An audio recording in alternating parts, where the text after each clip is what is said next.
wabarakatuh. Perkenalkan, nama saya Laura Keisha Putri Munandar dari kelas 7B akan mempresentasikan tentang kerajinan limbah lunak. Yang pertama, prinsip kerajinan bahan limbah lunak. Kekayaan alam dan budaya Indonesia merupakan modal munculnya kegeragaman produk kerajinan Indonesia.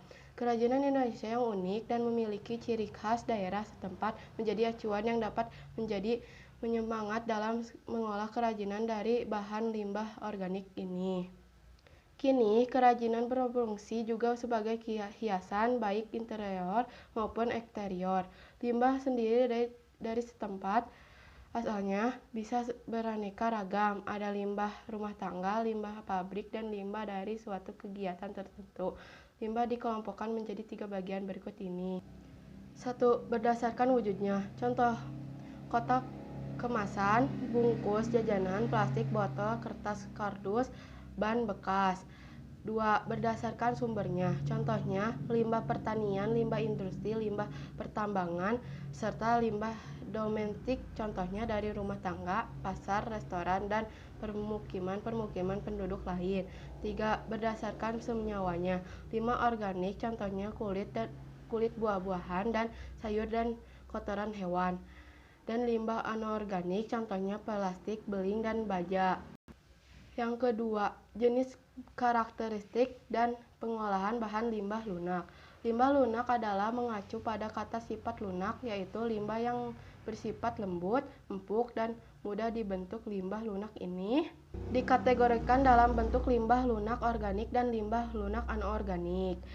1. Limbah lunak organik. Limbah lunak organik lebih banyak berasal dari tumbuh-tumbuhan. Semua bagian tumbuhan yang dapat dikategorikan limbah dapat diolah menjadi produk kerajinan, namun semuanya harus melalui proses pengolahan terlebih dahulu agar diperoleh bahan baku yang baik.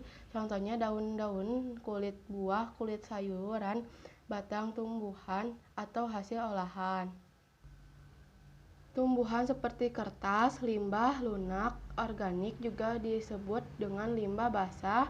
Penyebabnya karena limbah lunak ini termasuk sampah yang mempunyai kandungan air yang cukup tinggi dan mudah sekali membusuk jika tidak langsung diolah saat ingin dipergunakan kembali.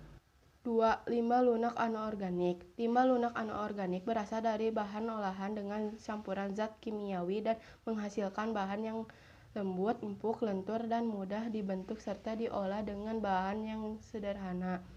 Sementara sifat dari limbah anorganik relatif sulit terurai dan mungkin beberapa bisa terurai, tetapi memerlukan waktu yang lama. Limbah lunak organik umumnya berasal dari kegiatan industri, pertambangan, dan domestik, dari sampah rumah tangga, contohnya plastik kemasan, kotak kemasan, kain perca, karet sintesis, dan styrofoam. Hampir semua limbah anorganik dapat dimanfaatkan kembali sebagai produk kerajinan dengan menggunakan alat yang sederhana. Sekian dan terima kasih presentasi dari saya. Wassalamualaikum warahmatullahi wabarakatuh.